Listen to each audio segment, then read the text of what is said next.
Okay, the topic we're going to be discussing now is a treatment called platelet-rich plasma injections. Now, blood is made up primarily of cellular components and plasma. And the cellular components consist of red blood cells, white blood cells, and platelets. And the platelets are the part of the blood that we're principally interested in for this talk. You can think of the platelets as just little packages, that are filled with growth factors.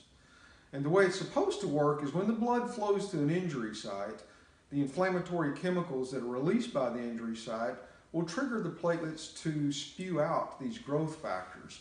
And that's what starts the whole healing process. But there's two problems. First off, the connective tissue has a very poor blood flow. If you think when you look at illustrations in textbooks, you'll see that the muscles are red and the ligaments and tendons and the connective tissue are all white. And that's the way it is in reality. And the reason is because the muscles are richly innervated with blood vessels. That's why they heal very well. Very seldom do you need to do any kind of treatment on the muscles when they're injured, they'll heal. But the connective tissue has a very poor blood supply. So you don't get much blood in there to begin with, so you don't get much platelets in there. The second problem is the platelets are pretty diluted in the blood. They make up less than 5% of the blood volume. So what little blood does get into the connective tissue just doesn't have very many platelets in it.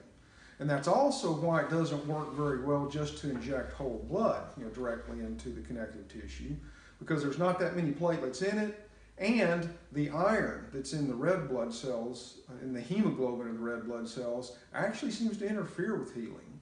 So instead of whole blood, what we do is we take the blood out of the patient and put it into a machine that separates the platelets from the rest of the blood and then concentrates them. Then we take that platelet concentrate and inject it into the torn ligaments and tendons and other connective tissue structures, and the platelets do what they're supposed to do. They start to release large quantities of these growth factors, and that will cause the torn fibers of the connective tissue to re-anneal, back down to the bone, and it'll even start laying down new fibers around its outer edges so that it gets even thicker and stronger, than it was before. And once the connective tissue is good, thick, strong, and tight, and it's holding all the different body structures into place like it's supposed to, then usually at that point, the muscle spasms around it will resolve and the pain goes away. And then at that point, the person's usually feeling pretty good, and that's then when we would refer them into physical therapy, to regain their muscle strength and regain their normal range of motion. And then we send them on their way to go out and enjoy life.